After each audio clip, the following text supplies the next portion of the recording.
Okay, Assalamualaikum warahmatullahi wabarakatuh and good morning everyone.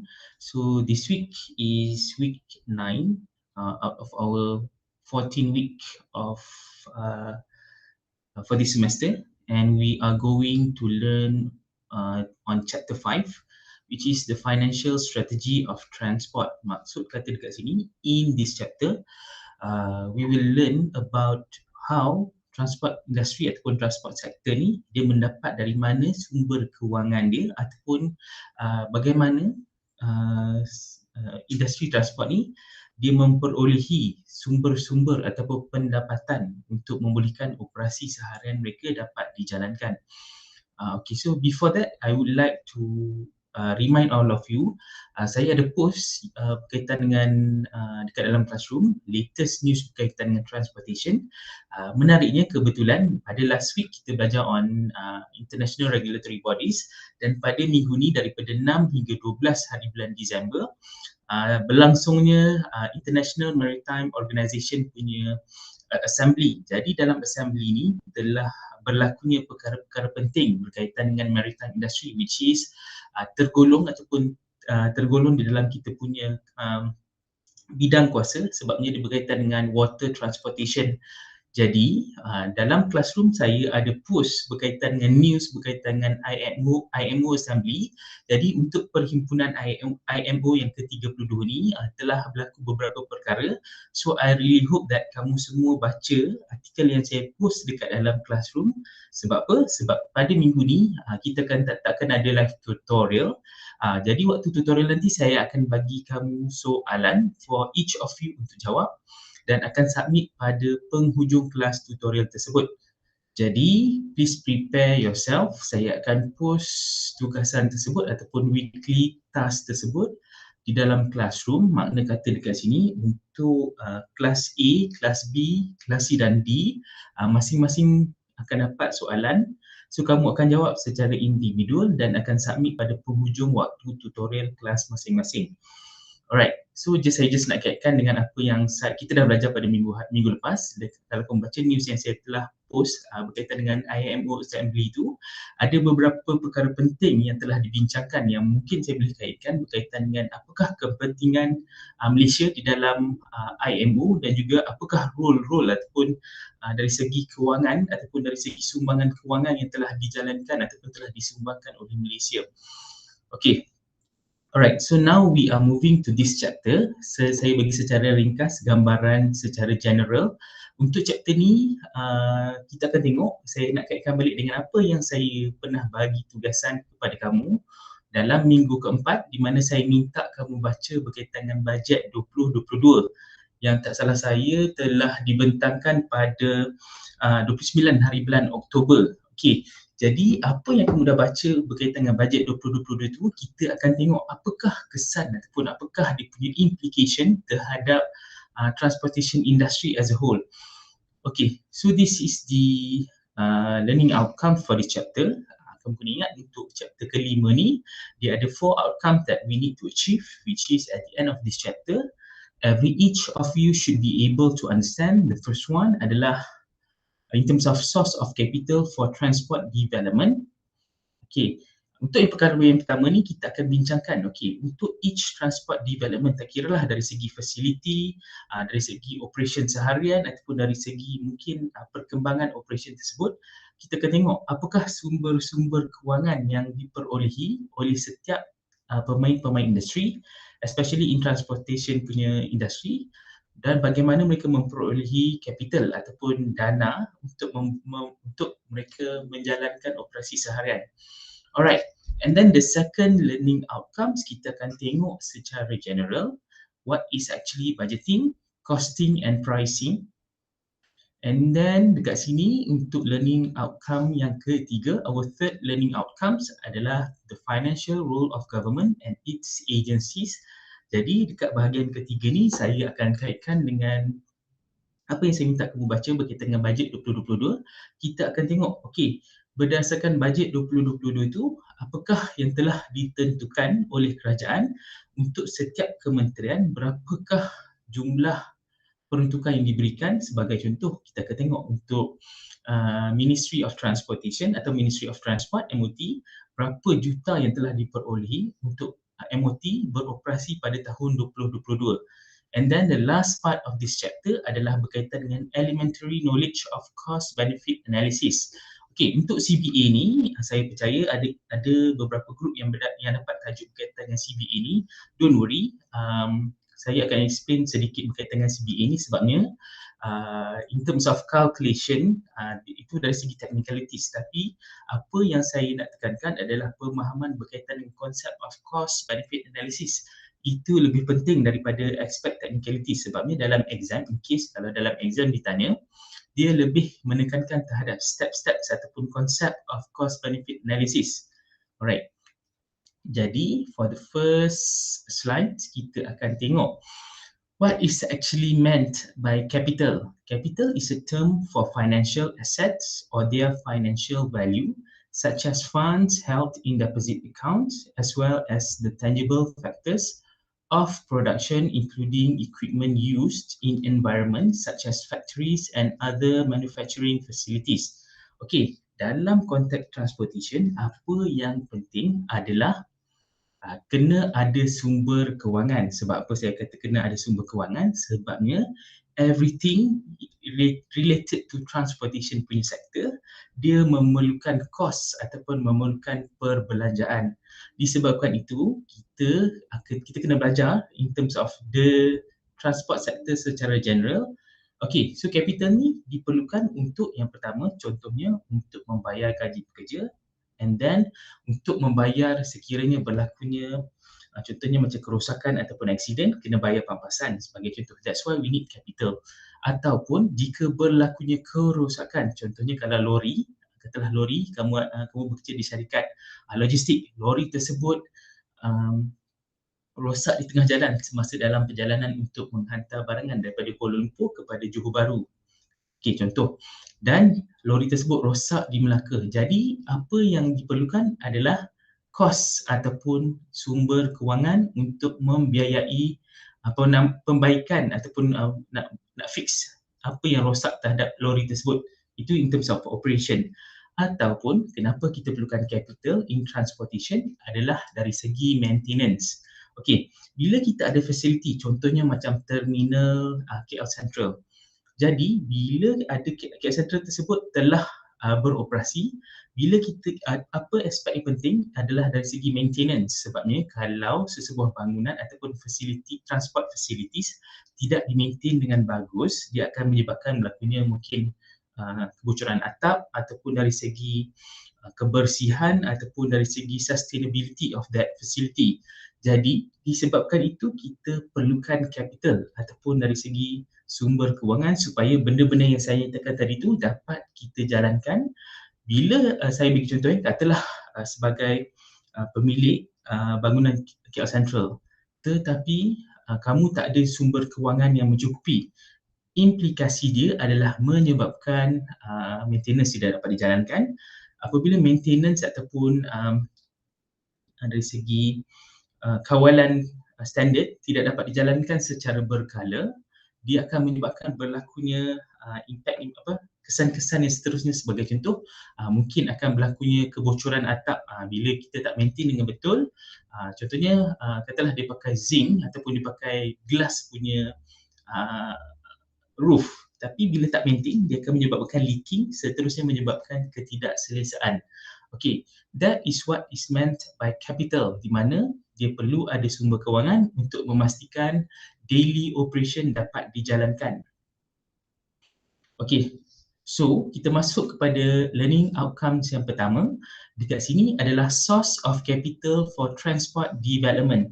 Okay, so maksud kata dekat sini adalah in terms of transportation punya industry, we have several source of capital. Maksud kata dekat sini, in terms of sumber kewangan, kita ada beberapa contoh-contoh ataupun beberapa methods untuk mendapatkan dari segi sumber kewangan. Okey, saya bagi contoh dekat sini, dia ada berkaitan dengan self-financing, banks, government agencies, friends and family, angels, joint ventures and partnership dan juga crowdfunding. Okey, saya baru saja baca satu artikel, AirAsia baru menyambut ulang tahun ke-20 di mana pada permulaannya bila AirAsia Tony Fernandez dan juga kawan dia take over AirAsia. AirAsia adalah satu syarikat penerbangan yang sedang mengalami kerugian. Jadi secara tidak langsung, in order for them to revive AirAsia, mereka menggunakan beberapa source of capital di mana sebagai contoh self-financing, iaitu menggunakan mungkin dari segi artikel yang saya baca tu dia kata bermula dengan modal RM1 dan juga bila mereka menjalankan self-financing mungkin menggunakan dana-dana yang dikumpul berdasarkan mungkin dari simpanan peribadi, boleh juga jadi daripada crowdfunding di mana mereka mendapatkan dana-dana daripada sumbangan-sumbangan rakan yang berada dalam industri dan juga mungkin orang yang pihak berkepentingan. Jadi menyebabkan setelah 20 tahun AirAsia berjaya menjadi salah sebuah syarikat penerbangan yang terkemuka berkaitan dengan low cost carrier ataupun syarikat penerbangan tambang rendah. Okey, satu lagi contoh adalah banks. Okey, banks ni kalau kamu nak tahu dekat dalam chapter ni kita akan belajar berkaitan dengan salah sebuah bank yang dimiliki oleh kerajaan iaitu BPNB. Okey, BPNB ni adalah Bank Pembangunan Malaysia Berhad. Okey, dalam bank BPNB ni adalah dia satu bank yang akan menawarkan pembiayaan dari segi transportation development. Okey, sebagai contoh katalah BPNB ni dimiliki oleh Ministry of Finance. Jadi bila sebagai contoh katalah kerajaan ingin mendapatkan pembiayaan untuk menjalankan pembinaan LRT ketiga sebagai contoh. Jadi salah satu sumber kewangan yang boleh diperolehi adalah daripada contoh bank yang dimiliki oleh pihak kerajaan. Contohnya BPNB ni. Okey, seterusnya government agencies. Apa yang dimaksudkan dengan government agencies ni adalah sumber kewangan yang diperolehi daripada peruntukan yang diperolehi daripada bajet yang diumumkan setiap tahun. Jadi sebab itu saya galakkan kita sebagai transportation student, andai kata lepas ni kalau kamu sambung degree sekalipun, so setiap bulan 10, setiap Oktober untuk setiap tahun, kamu at least prepare untuk tahu ataupun baca berkaitan dengan bajet tahunan yang akan diumumkan oleh kerajaan. Sebab apa saya galakkan? Sebabnya dia akan menambah your knowledge dan yang kedua, kamu akan belajar dari segi in terms of bagaimana kerajaan memperuntukkan dana untuk sektor transportation. Okey, alright. So itu contoh-contoh, ada 6 contoh berkaitan dengan source of capital for transport development. Kalau kamu nak tengok contoh-contoh berkaitan dengan contoh salah satu ataupun ke-6 ni, kamu boleh cuba buat pembacaan lanjut berkaitan dengan source of capital for transport development. Alright, so next one, our second learning objective adalah in terms of budgeting, costing and pricing. Okay, jadi suka untuk saya kaitkan berkaitan dengan bila kita membicarakan berkaitan dengan finance ataupun kewangan, ini adalah perkara-perkara penting yang perlu kita ambil kira. Sebab saya bagi contoh pada tahun 2022, kerajaan telah mengumumkan lebih kurang peruntukan terhadap transport sektor sebanyak 5.6 bilion. Jadi jumlah 5.6 bilion ni bukannya jumlah yang dipetik daripada langit ataupun dia just simply stated 5.6 billion, tetapi dia diperolehi daripada 3 komponen ini, iaitu yang pertama budgeting, yang kedua costing and pricing. Jadi dalam financial punya concern ataupun financial punya consideration, budgeting, costing dan pricing ni adalah 3 komponen penting dalam memastikan amount yang dinyatakan dalam bajet tersebut adalah tepat dan boleh digunakan untuk memastikan kelancaran operasi pada seharian.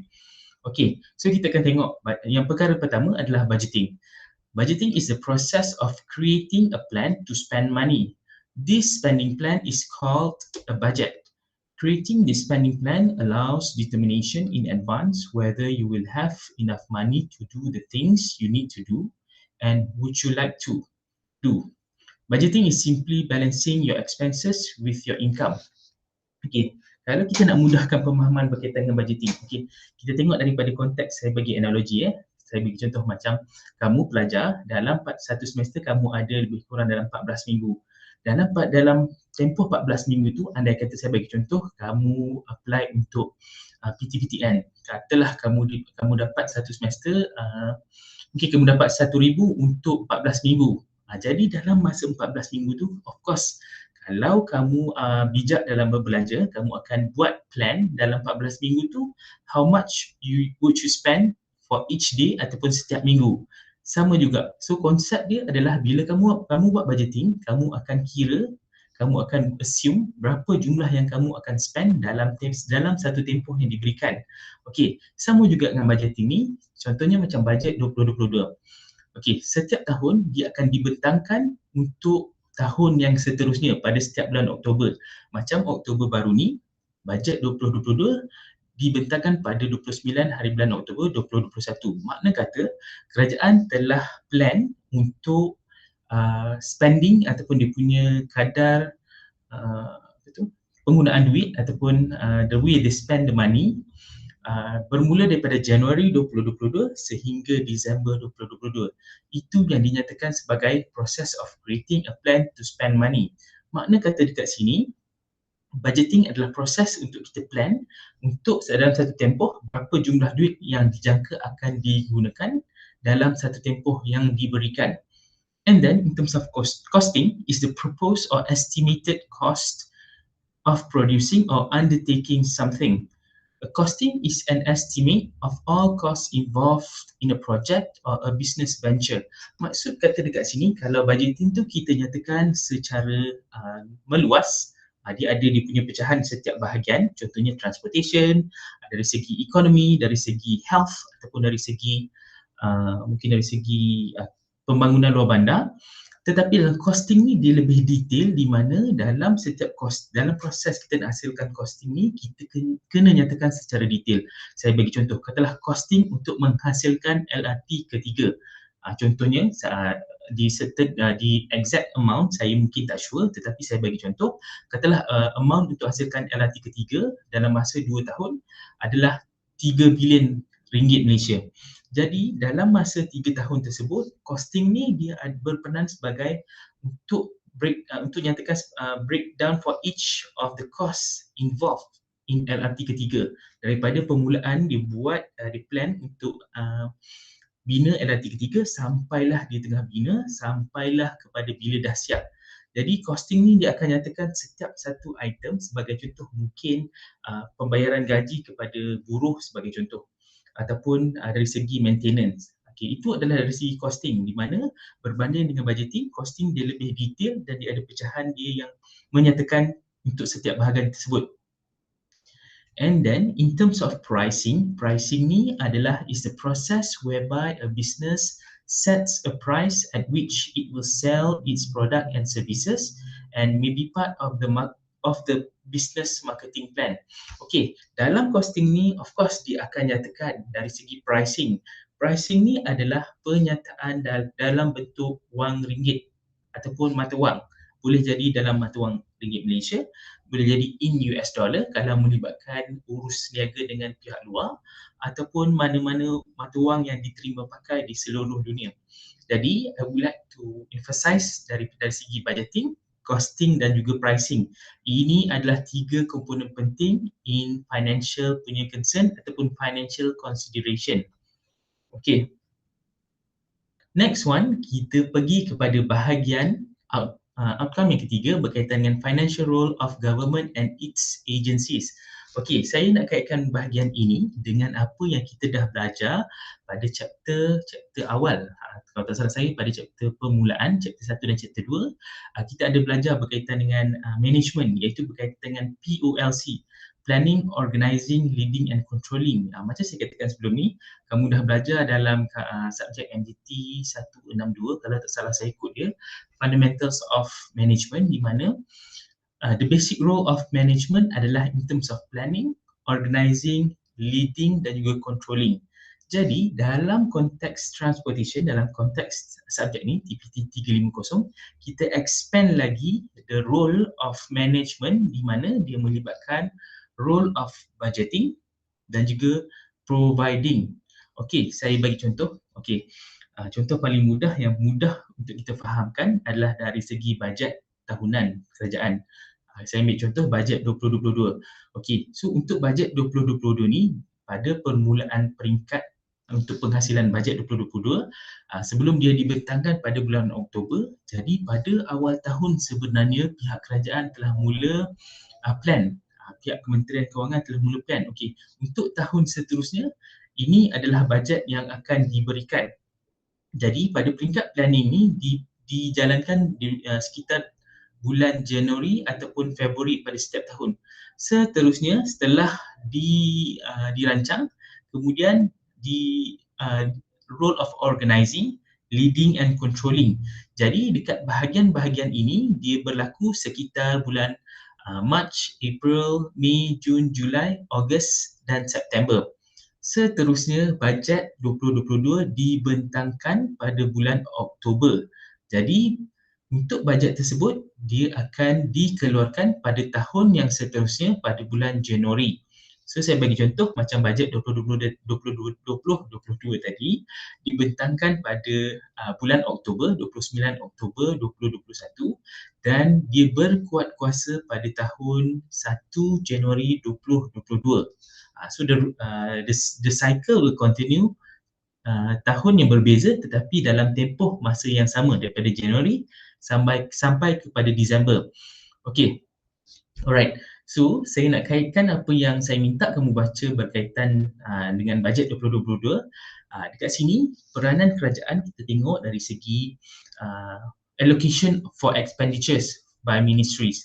Okey, sebagai sebuah kerajaan, mereka sebagai central government, mereka dipertanggungjawabkan untuk menentukan perbelanjaan bagi setiap kementerian. Disebabkan kita ada lebih daripada 10 kementerian, of course pecahan dia mengikut kepada kepentingan. Kalau kita tengok pada bajet 2022, ini adalah pecahan mengikut kementerian. Jadi pada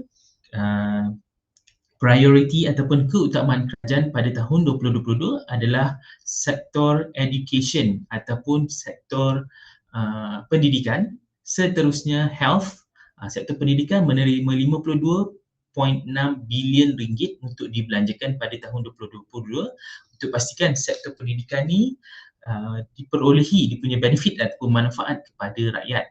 Seterusnya disebabkan kita berada dalam keadaan pandemik, of course setiap tahun pun Health Ministry dia memperolehi perbelanjaan yang kedua tertinggi iaitu 32.4 bilion dan seterusnya Finance Ministry 29.9 bilion dan seterusnya. Okey, so apa yang penting adalah saya nak kamu tengok, kalau kamu perasan transportation punya ministry dia berada di tangga 1, 2, 3, 4, 5, 6, 7 ke-9. Kiranya dalam bajet 2022, transportation punya ministry memperolehi bajet yang ke-9 terpenting di dalam all ministry. Okey, so perolehan untuk transport ministry adalah 56.6 bilion. Okey, alright, so saya nak kaitkan dengan transport sector in budget 2022. These are the 8 inisiatif yang dilaksanakan oleh kerajaan dalam bajet 2022. Kita tengok dalam konteks sektor pengangkutan. Okey, dekat sini kalau kamu tengok infografik ni, macam saya kata infografik dia sangat mudah sebabnya dia nyatakan perkara penting. Contohnya peruntukan sebanyak 115 juta meliputi pas perjalanan bas dan rel tanpa had dan harga RM50 sebulan untuk pengguna di Lembah Kelang dan 80 juta untuk dana bantuan sementara bas henti-henti. Okey, secara umumnya untuk 115 juta yang diperolehi ini, kalau kamu tengok secara tersiratnya adalah kerajaan sebenarnya dia nak galakkan orang ramai, especially rakyat, untuk menggunakan public transportation. Seterusnya, pengecualian cukai jalanan bagi kenderaan elektrik yang memiliki ciri-ciri energy efficient vehicle ataupun elektrik punya vehicle. Okey, kalau kita tengok perkembangan dari segi sektor otomotif, Sekarang ni kita memang sedang mengalami boom di peringkat electric vehicle, sebabnya in terms of sustainability ataupun mungkin dari segi environment, nak menjaga alam sekitar, menyebabkan kerajaan decided untuk memberi pengecualian cukai jalan road tax kepada kenderaan-kenderaan elektrik ni, sebabnya dia galakkan rakyat untuk membeli kenderaan elektrik, especially mungkin untuk mengurangkan dari segi environment punya impact, dari segi pencemaran udara, pencemaran bunyi dan juga pencemaran yang boleh terjadi akibat penggunaan private vehicle ataupun private car.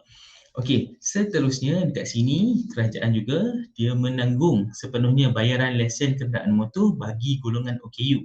Okey, ini secara tersiratnya kerajaan sebenarnya dia nak menunjukkan bahawa golongan OKU adalah salah satu golongan yang harus diberi perhatian, sebabnya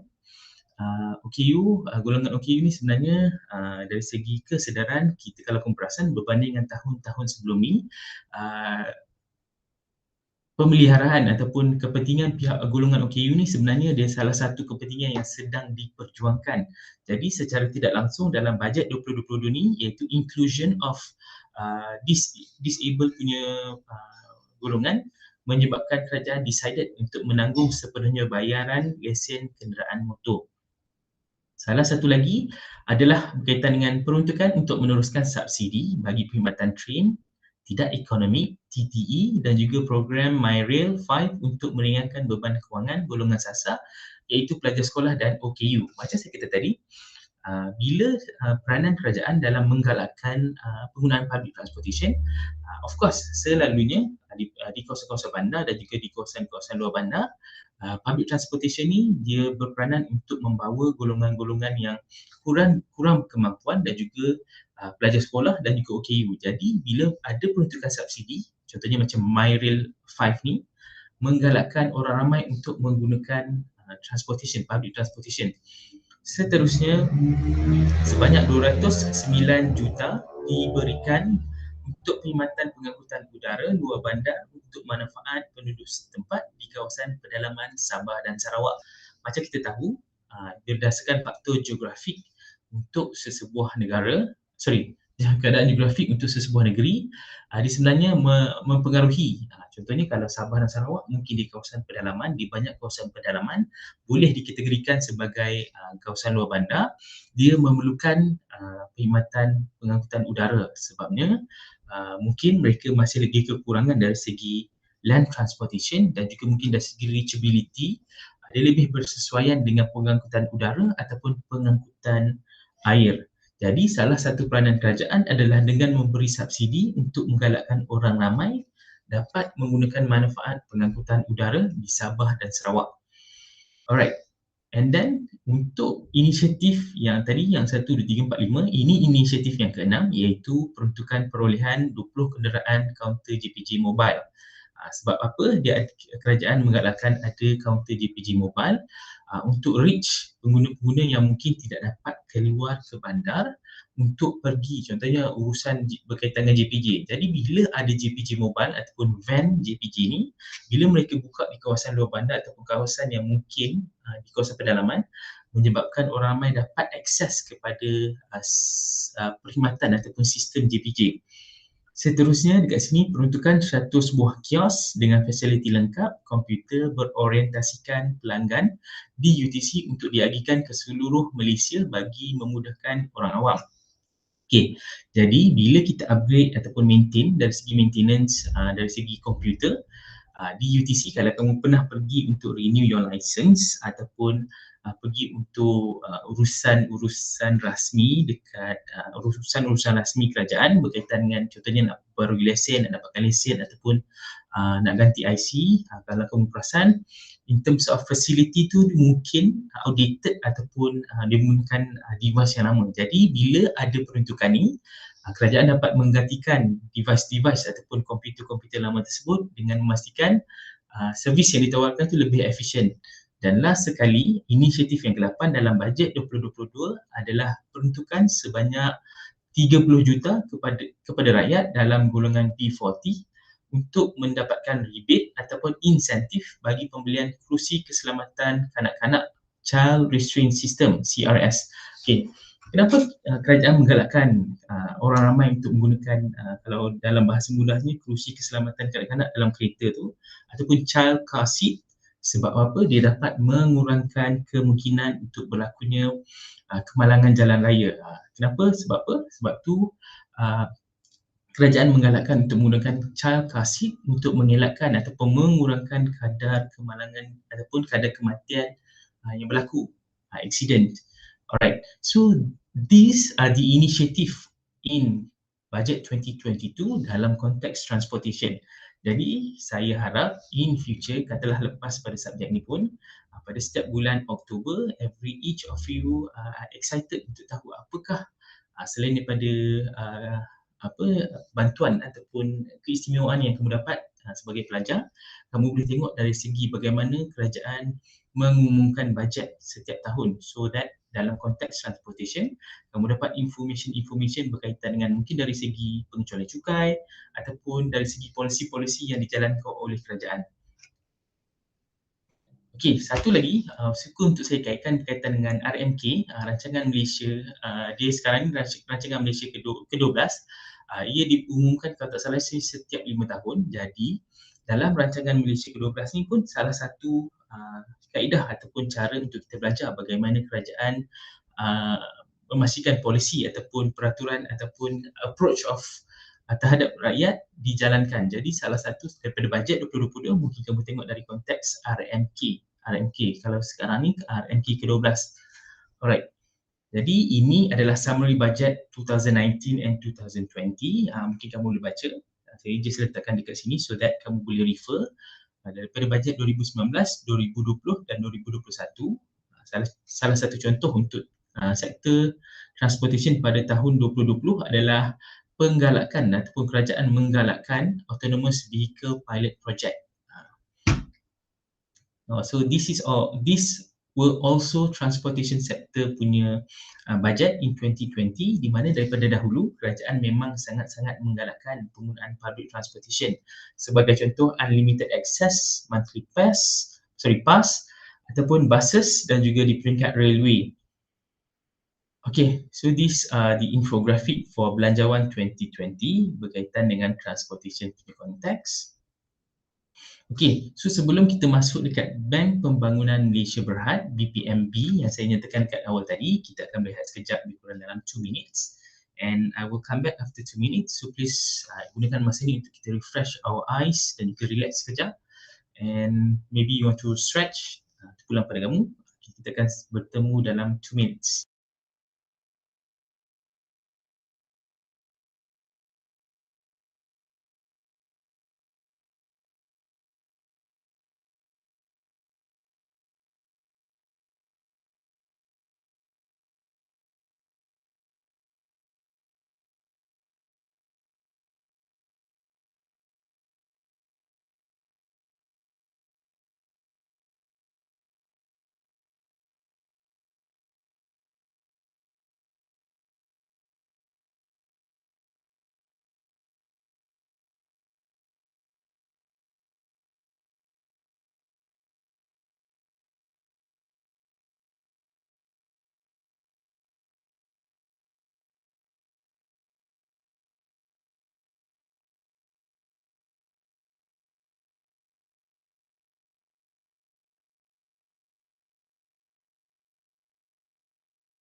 Alright, terima kasih. Thank you very much for your focus and attention. So kita akan habiskan chapter kelima ni. Chapter kelima ni dia sangat-sangat ringkas. Kalau kamu perasan, untuk learning outcome yang pertama, kedua dan ketiga, kita dah habiskan source of capital, budgeting, costing and pricing. Itu yang untuk 5.2.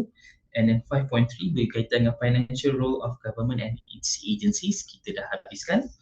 Alright, so now kita tinggal berkaitan dengan contoh, berkaitan dengan source of capital, Bank Pembangunan Malaysia Berhad, BPMB, dan juga last one saya akan explain sedikit berkaitan dengan CBA, Cost Benefit Analysis. Okay, so untuk BPMB ni, okay, so the background, sedikit background, is a wholly owned by the Malaysian government through the Ministry of Finance Incorporation. Jadi, Bank Pembangunan Malaysia Berhad ni dimiliki sepenuhnya oleh Kerajaan Malaysia di bawah Kementerian Kewangan ataupun syarikat di bawah Kementerian Kewangan. Dan BPMB is mandated as a development financial institution providing medium to long term financing. Okay, so peranan BPMB ni adalah sebagai satu institusi kewangan yang memberi kemudahan kewangan dari segi pinjaman, tak kiralah dari segi dia punya pinjaman tu dalam jangka masa sederhana ataupun jangka masa panjang. Okey, jadi dekat sini kalau kamu perasan saya ada letak link, kalau kamu tekan dekat link ni dia akan bawa terus kepada BPMB punya website which have lots of information yang saya telah extract. Kalau kamu nak tengok beberapa mode of financing yang dijalankan oleh BPMB ni adalah berkaitan dengan project finance yang pertama, and then contract finance, seterusnya deferred payment loan, dan yang selalu dikaitkan dalam transportation sector berkaitan dengan private finance initiative PFI dan juga structure finance. Okay, so each of these ada explanation dia di dalam website BPMB ni. You can read. If you have further question, kita akan discuss pada minggu ke-11 nanti bila kita akan adakan live class nanti. Alright, jadi untuk BPMB ni dia adalah sebuah institusi kewangan dan target sektor dia melibatkan dari segi infrastructure, maritime, technology and oil and gas. Okey, saya bagi contoh, katalah kerajaan decided untuk membina satu terminal bas yang besar macam dekat Terminal Bus Padu Selatan TBS, katalah dah bina satu terminal bas yang besar, mungkin dekat Pantai Timur sebagai contoh. Jadi salah satu sumber kewangan yang boleh dia pinjam adalah melalui BPMB. Dilantik kontraktor dan kontraktor tu boleh membuat pinjaman dekat BPMB ni. Bila dia buat pinjaman tu, dia boleh pilih sama ada nak in terms of medium ataupun long term punya period. Alright, itu contohnya sebagai contoh. Alright, so sebelum itu saya just nak kaitkan balik, saya lupa, sorry minta maaf, saya nak kaitkan balik dengan dekat sini, source of capital for transport development.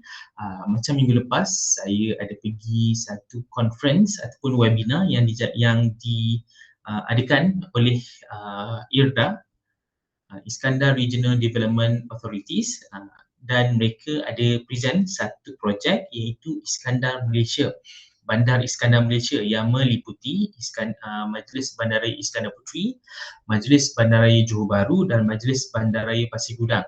Jadi dia tergolong dalam Iskandar Malaysia punya region, dan jadi dalam kawasan ni mereka bercadang untuk membangunkan satu bandar macam smart city, di mana salah satu kelebihan dia adalah dari segi transport development. Kalau kamu perasan, Iskandar Rapid Transit adalah salah satu projek transport yang berada ataupun diletakkan ataupun park under IRDA. Dan jadi salah satu information yang saya rasa menarik untuk saya share, dalam slides yang dibentangkan oleh tak salah saya CEO IRDA, dia ada nyatakan bahawa in terms of pembangunan Iskandar Rapid Transit, contohnya BRT dan juga ART, dia melibatkan kerjasama antara private sector ni sektor swasta dan juga government agencies. Jadi keterlibatan ataupun involvement antara kedua-dua pihak ni dapat ditulis dekat situ. Untuk kerajaan mereka mengeluarkan kos sebanyak 1 bilion, dan untuk sektor swasta ataupun private sector mereka mengeluarkan jumlah fund ataupun capital sebanyak 5.6 million, betul lah, kerajaan negeri sebanyak 1 juta dan pihak private sector mengeluarkan 5.6 juta. Jadi bila digabungkan kedua-dua kewangan ni, sumber kewangan ni, mereka berperanan sebagai akan menjadi macam, kalau dari segi analoginya, dia menjadi macam bahan bakar ataupun petrol untuk menggerakkan kereta sebagai contoh. Jadi bila ada sumber kewangan yang kukuh, of course pembangunan ataupun planning of transportation ni dapat dijalankan secara smooth dan juga seamless. Alright, okay, saya just nak nyatakan that is fun fact yang saya dapat daripada ilmu yang saya perolehi bila saya join pembentangan by IRDA berkaitan dengan Smart City yang akan dijalankan untuk Iskandar region ataupun Iskandar Malaysia. Okay, so now kita teruskan kembali dengan tadi berkaitan dengan BPMB, and then kita akan masuk kepada last part of this chapter, iaitu berkaitan dengan cost benefit analysis. Okay, so cost benefit analysis ataupun CBA ni, saya akan refer sebagai CBA, is a systematic approach to estimating the strength and weaknesses of alternative, for example in transaction, activities, functional business requirement. It is used to determine option that provide the best approach to achieve benefits while preserving savings. It may be used to compare potential or completed costs of action, or estimate or evaluate the value against cost of a single decision, project or policy. Common areas of application include commercial transaction, functional business decision, policy decision, especially in government policy and project investment. Okay, so dekat sini dinyatakan CBA often used by organization to appraise the desirability of a given policy. It is an analysis, saya tekankan kat sini, is an analysis tool of the expected balance of benefits and costs, including an account of any alternative and of the status quo. Okay, dekat sini, kalau dalam bahasa mudahnya, saya nak mudahkan pemahaman kamu, CBA ni dia adalah satu analisis tool di mana untuk setiap permulaan sesuatu projek ataupun sesuatu polisi, katalah saya bagi contoh ya, bila nak memulakan satu projek transportation sebagai contoh, mungkin kita nak jalankan dekat dalam Iskandar Malaysia punya region, katalah nak menggunakan BRT ataupun ART, bus rapid transit ataupun automatic rapid transit ataupun jenis-jenis pengangkutan, mereka akan jalankan sebagai contoh pihak yang terlibat, contohnya macam pihak berkuasa tempatan ataupun kontraktor yang dilantik, mereka akan jalankan satu analisis dinamakan sebagai cost benefit analysis. Okey, untuk memudahkan pemahaman kita, CBA ni dia adalah satu kajian ataupun satu analisis yang dijalankan dengan mengambil kira kos yang terlibat dan juga apakah benefit ataupun manfaat yang akan diperolehi daripada pelaksanaan projek ataupun polisi tersebut. Okay, so konsep of cost benefit analysis ni, sebagai contoh katalah kos untuk penghasilan BRT sistem dekat Iskandar Malaysia, contohnya 300 juta, tetapi benefit yang diperolehi dianggarkan sebagai 600 juta. Makna kata dekat sini, benefit yang diperolehi 600 juta ditolak dengan kos iaitu 300 juta, mereka akan mendapat anggaran benefit sebanyak 300 juta. So, perbandingan ini akan digunakan sebagai satu tanda aras untuk pastikan ataupun sama ada sesuatu projek ataupun sesuatu polisi ataupun sesuatu transaksi itu akan diteruskan ataupun tidak. Okey, saya bagi contoh dalam konteks terkini selepas pembatalan HSR, High Speed Rail. Okey, jadi kita macam 2 minggu lepas dah keluar balik news selepas kerajaan Perdana Menteri kita pergi ke Singapura untuk berbincang ataupun melancarkan VTL, Vaccine Travel Lanes. Jadi salah satu perkara yang dibincangkan dengan Perdana Menteri Singapura adalah dari segi possibility untuk menyambung ataupun memulakan semula HSR, High Speed Rail, projek High Speed Rail yang telah dibatalkan pada awal tahun 2021 pada bulan Januari.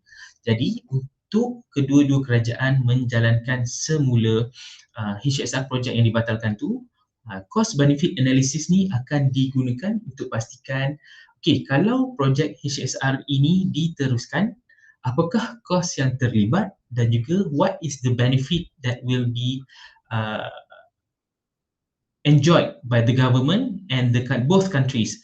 Jadi bila pertimbangan berkaitan dengan kos-kos yang terlibat dan juga manfaat yang akan diperolehi, dia akan timbal balik, dia akan buat perbandingan. Kalau benefits tu lebih bagus daripada kos yang terlibat, of course kerajaan akan tentukan bahawa so we are going to proceed with HSR with Singapore sebagai contoh. Alright, itu berkaitan dengan konsep mudah berkaitan dengan cost benefit analysis. Dia adalah satu tools untuk membezakan ataupun membuat perbandingan kos yang terlibat untuk sesuatu perkara itu dengan juga manfaat ataupun benefits yang diperolehi. Jadi dia akan membuat dari segi pengiraan dari segi kos, sebagai contoh dari segi amount. Contohnya kalau kos untuk penghasilan HSR mungkin akan menelan kos belanja untuk Malaysia mungkin 500 juta. Tapi benefits anggaran keuntungan ataupun manfaat yang diperolehi dari segi ekonomi, dari segi mungkin dari segi ridership ataupun dari segi berapa ramai orang yang akan naik HSR tu. Contohnya tadi kalau kos yang terlibat 500 juta tetapi keuntungan yang akan dijana ataupun benefits tu adalah 1 bilion. Of course kelebihan 500 juta berbanding kos pelaksanaan akan menyebabkan kerajaan decided untuk teruskan ataupun memulakan semula projek high speed rail antara Malaysia dan juga Singapura. Alright, I really hope that untuk CBA ni penjelasan saya jelas. If you have any question, feel free to ask me. Saya akan try to explain in the most simplest punya explanation, sebabnya saya rasa untuk CBA ni dia adalah satu konsep yang sangat-sangat menarik untuk kita tahu. At least kalau kita tak tahu secara technical macam dari segi pengiraan secara detail, at least the concept of CBA ni kita dapat grasp supaya kita faham bagaimana sesuatu projek ataupun sesuatu pertimbangan yang dijalankan oleh pihak-pihak yang terlibat dalam transportation industry tu adakah ia make sense ataupun tidak. Alright, so broadly, CBA has two main application. First one adalah to determine if an investment or decision is sound, verifying whether its benefit outweigh the cost and by how much. Ini yang saya katakan tadi. CBA ni dia punya two main function ataupun application adalah untuk menentukan sama ada pelaburan ataupun dari segi wang yang dikeluarkan tu adalah bila kita buat decision, adakah ia betul ataupun adakah ia decision yang salah. And then the second one, CBA, the second application adalah in terms of providing a basis for comparing investment or decision. Dalam CBA ni bila ada pengiraan secara detail, of course kita akan berupaya untuk buat comparison ataupun perbandingan. Contohnya, katalah kita nak buat HSR, dijangka akan menjana 500 juta keuntungan. 500 juta ringgit keuntungan.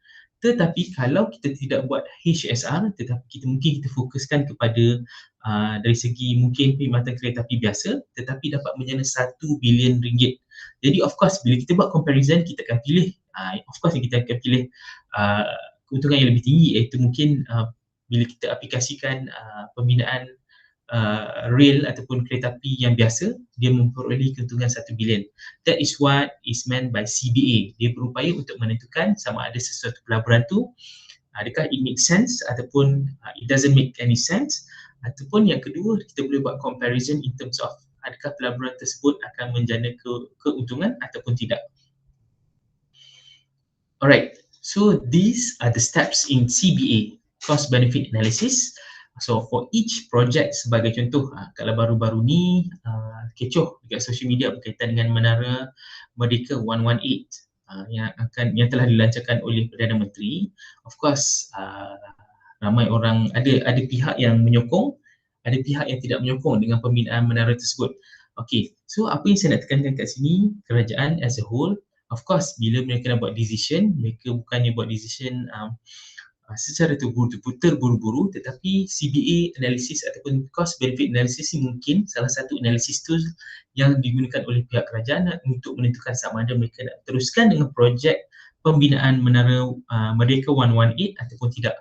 Jadi of course sekarang menara tersebut telah pun dibina dan hampir siap, almost 90% siap kalau tak salah saya. Jadi bermakna kalau kata sebagai contoh mungkin kerajaan telah menjalankan cost benefit analysis sebelum permulaan pembinaan tersebut dan they have decided bila mereka membina menara tersebut dia akan menggalakkan dari segi mungkin dari segi pelaburan ataupun dari segi activity ekonomi so that they proceed with the project dan sampai sekarang menara tu telah pun almost siap dan telah pun berdiri megah lah kiranya dia jadi menara kedua tertinggi dekat Malaysia dekat dunia. Alright, so dia ada 10 steps in CBA analysis. First one adalah to define, jangan risau, it's dari segi detail for each steps ni yang penting adalah kita tahu dia ada 10 steps dan juga the concept of CBA itself. So the first one adalah to define, kena tahu apakah objektif dan juga goals of the action, and then we list the alternative, and then list the stakeholders, and then bila kita dah ada list dan juga kita dah ada clear goal and objective, we will select measurement and measure of cost and benefits yang terlibat, and then we predict outcome of cost and benefits over the relevant time period. After that, we convert all costs and benefits into a common currency, and then we apply discount rate. The next one adalah calculate the net present value of action under consideration. And then the second last steps adalah perform sensitivity analysis. And then the last one adalah adopting the recommended course of action. Jadi macam saya kata, analysis tool ni dia melibatkan 10 important steps. Jadi andai kata kalau nak digunakan dalam project punya consideration, dia akan menggunakan steps daripada 1 ni sampailah step ke-10. Each of the step is very important sebabnya bila kamu nak buat satu keputusan, of course especially melibatkan penggunaan duit rakyat ataupun duit yang dibelanjakan oleh kerajaan, memerlukan you have to have a sound reason ataupun kamu kena ada satu sebab yang kukuh ataupun at least beberapa sebab yang kukuh kenapa sesuatu projek ataupun sesuatu transportation punya infrastructure tu diperlukan. Alright, and then okay, so this is the last part of this chapter. Sebab apa saya kata chapter ni sangat ringkas? Sebabnya apa yang penting adalah pemahaman dari segi peranan pihak-pihak yang terlibat dalam sektor industri transportation dari segi konteks kewangan.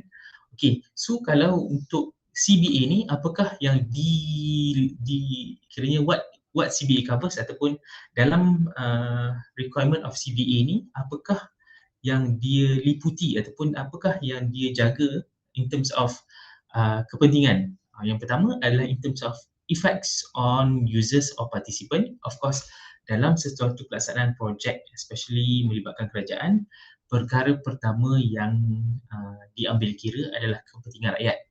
Yang kedua adalah effects of non-users and non-participant, pihak-pihak yang mungkin tidak terlibat secara langsung, and then externalities effects, especially dari segi faktor ekonomi, and then option value or other social benefits. Of course, dari segi social juga sangat penting sebabnya bila ada sesuatu projek ataupun sesuatu polisi itu dijalankan, faktor-faktor social perlu diambil kira sebabnya dia akan menentukan dari segi keamanan sesebuah negara dan juga mungkin memudahkan urusan rakyat especially. Okay, so this simple chapter kita dah cover, Alhamdulillah, and saya rasa less than 1 hour for this chapter. Jadi untuk kita punya tutorial this week, saya akan bagi tugasan, saya akan post dalam classroom nanti.